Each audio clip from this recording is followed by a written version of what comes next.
students, welcome to PBVN online classes. Myself Mamta, and in today's English class we will discuss how to change an active past continuous sentence to a passive sentence. So we can differentiate a sentence in four parts: assertive, negative, interrogative and interrogative sentence that starts with a WH word or a how word. So first assertive sentence की अगर हम बात करते हैं तो past continuous sentence में हमारा जो फॉर्मूला है वो बनता है सब्जेक्ट वॉज वर्ब की फर्स्ट फॉर्म में ING and object was and verb. As we have discussed already, was कहाँ पे यूज होता है? सिंगुलर नाउन के साथ में, एंड वर्ब प्लूरल नाउन के साथ में. ठीक है, यानी कि ही, शी, इट और किसी नाउन की बात जब आती है तो हम वॉज का यूज करते हैं, और आई, वी, यू और जितने भी हमारे प्लूरल नाउन है उनके साथ में हम वर्ब का यूज करते हैं. सो अब देखते हैं कि how we can change an active to a passive sentence. तो यहाँ पर मैंने एक एग्जाम्पल लिखा है, तो पहले इसको कैटेगराइज कर लेते हैं that what word stands for what. से दे जो है यहाँ पर एज अ सब्जेक्ट जो है यूज किया गया है. वर यहाँ पर हमारी हेल्पिंग वर्ब, हेल्पिंग जो है वो मेन वर्ब जिसमें कि आईएनजी का यूज किया गया है, और अस जो है it is a object. So when we are converting this sentence into passive, so सबसे पहले हमें किसे प्लेस करना पड़ेगा? ऑब्जेक्ट को. सो यहाँ पर हमने प्रोनाउन जो वाली टेबल है उसमें पहले भी डिस्कस किया है कि अगर वी आता है तो अस में चेंज हो जाता है, लेकिन अगर यही चीज एज अ सब्जेक्ट की जगह पर प्लेस होगी तो अस जो है वो किस में कन्वर्ट हो जाएगा? वी में. ठीक है, देन बी के साथ में हम वर्ब का यूज करते हैं. Then being as it is आपने प्लेस किया. वर्ब की third form helped by, they का हो जाएगा then. So as it is मैंने इसको प्लेस कर दिया. Object was in verb, then being verb की third form, by and subject. The next one is negative sentence. How to change a negative sentence to a passive sentence? Was verb plus not plus verb की first form में ing and then object. So हम इसको categorize कर लेते हैं. Subject, then helping verb, then not हमारे negativity को present कर रहा है. Giving यहाँ पर verb की first form में ing और excuses जो है ये हमारा object. So object plus was verb plus not, हमेशा नॉट जो है वो वॉज वर्ब और बीइंग के बीच में यूज किया जाता है. तो अब इसको प्लेस करते हैं एक्सक्यूजेस. ठीक है, एक्सक्यूजेस के बाद में हमारा verb. Why so? Because s लगा हुआ है, so we can identify it as a plural noun. Then not as it is place किया, being as it is place किया. वर्ब की third form give, gave, given, given by her. ठीक है, then the next part is interrogative sentence. Interrogative sentence जो है वो helping verb से शुरू करते हैं, then subject verb की first form में ing का यूज करेंगे and then object. So I already have written here an example. यहाँ पे verb जो है वो helping verb को represent कर रहा है.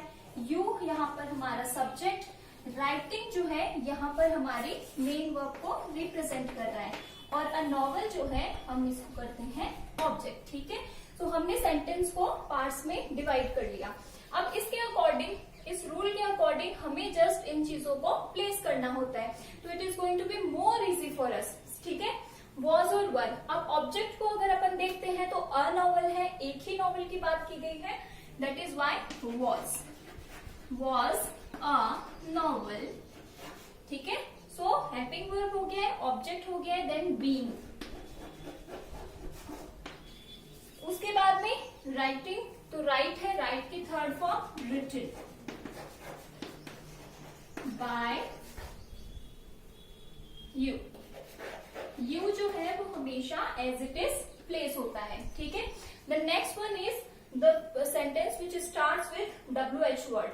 ठीक है, सो WH वर्ड, उसके बाद में हेल्पिंग वर्ब. ये जो सेंटेंस फॉर्मूला है वो हर एक टेंस में कॉमन आता है. सो यहाँ पर हमने लिखा WH वर्ड. ठीक है, उसके बाद में हेल्पिंग वर्ब, उसके बाद में ये हमारी मेन वर्ब, ठीक है, और दैट वंडरफुल डांस जो है वो हमारा ऑब्जेक्ट बनता है।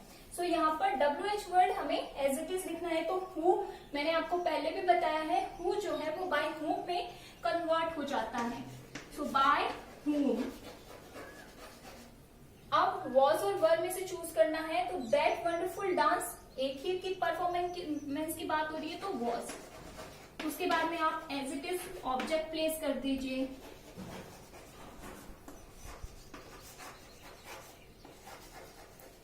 उसके बाद में बीइंग। परफॉर्म की थर्ड फॉर्म परफॉर्म्ड। बाय, उसके बाद में done. By whom was that wonderful dance being performed? ठीक है, तो इस तरीके से हम WH वर्ड को पैसिव वॉइस में कन्वर्ट करते हैं।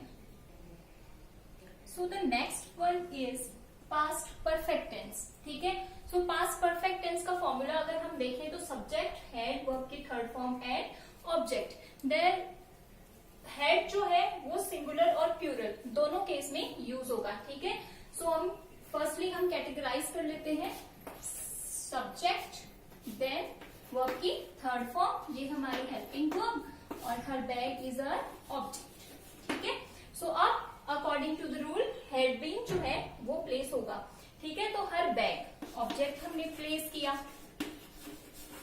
हेड बीन, वर्ब की थर्ड फॉर्म यहाँ पे यूज हुई है, वर्ब की थर्ड फॉर्म यहीं पे यूज हुई है, तो एज इट इज लिख देंगे। लॉस्ट बाय शी है तो हमारे प्रोनाउन के रूल के अकॉर्डिंग हर में जो है वो कन्वर्ट हो जाएगा, तो her bag had been lost by her. Second अपना देखते हैं नेगेटिव सेंटेंस, जहां पर हमने हेड के बाद में सिर्फ नॉट का यूज किया है, बाकी का हमारा जो फर्स्ट वाला है उसी के अकॉर्डिंग रूल बना है। सो सब्जेक्ट, हेड जो है हेल्पिंग वर्ब, ये नेगेटिविटी को शो करता है, पेड वर्ब की थर्ड फॉर्म, और द ड्यूज यहाँ पर ऑब्जेक्ट हो गया। सो हेड और बीन के बीच में हमने रूल के अकॉर्डिंग नॉट का यूज किया है। So the dues same place कर दीजिए, हेड, नॉट, बीन, पेड। ठीक है, क्योंकि वर्ब की थर्ड फॉर्म ही हमने यहाँ पर यूज की है। बाय और दे कन्वर्ट हो जाएगा देम में। ठीक है, so the dues had not been paid by them. The third part is interrogative sentence. Interrogative sentence को हेड से हमने स्टार्ट किया है, जैसे हमने पास्ट कंटिन्यूअस में वॉज और वर से स्टार्ट किया था। तो यहाँ पर ये हेल्पिंग वर्ब को रिप्रेजेंट कर रहा है, सब्जेक्ट, वर्ब की थर्ड फॉर्म, और a complain is our object. ठीक है, सो जो पास्ट परफेक्ट सेंटेंस है वो according to the helping verb बहुत इजी है, क्योंकि हमें इसमें डिस्क्रिमिनेशन नहीं करना है कि what is singular noun, what is plural noun, singular noun के साथ में कौन सी वर्ब लगानी है या प्लूरल के साथ में कौन सी वर्ब लगानी है। इसमें सिर्फ आपको हेड का यूज करना होता है। सो अब हेड हम एज इट इज प्लेस कर देते हैं, देन अ कंप्लेन, बीन, उसके बाद में वर्ब की third form, file as it is आ गई, बाय एज इट इज आ गया, और शी का यहाँ पर according to the rule of pronoun यहाँ पर हर में चेंज हो जाएगा।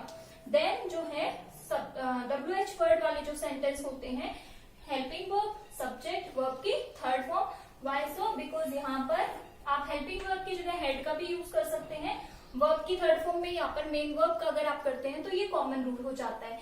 तो कैटेगराइज कर लेते हैं। सबसे पहले यू, यहाँ पर सब्जेक्ट,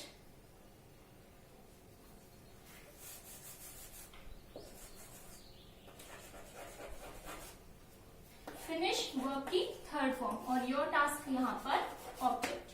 ठीक है, तो WH वर्ड में हमारा व्हेन है, तो मैंने व्हेन लिखा। उसके बाद में helping verb, head, object, your task, उसके बाद में बी, फिनिश, यहां पर वर्ब की थर्ड फॉर्म फिनिश्ड, और यहां पर भी फिनिश्ड। उसके बाद में बाय और यहाँ पर सब्जेक्ट है तो यहाँ पर यू जो है वो एज इट इज पुट हो जाएगा। सो हमारा सेंटेंस बना when had your task been finished by you. ठीक है, तो इस तरीके से आज की वीडियो में हमने सीखा पास्ट कंटिन्यूअस और पास्ट परफेक्ट टेंस के सेंटेंस को एक्टिव टू पैसिव में चेंज करना। Thank you.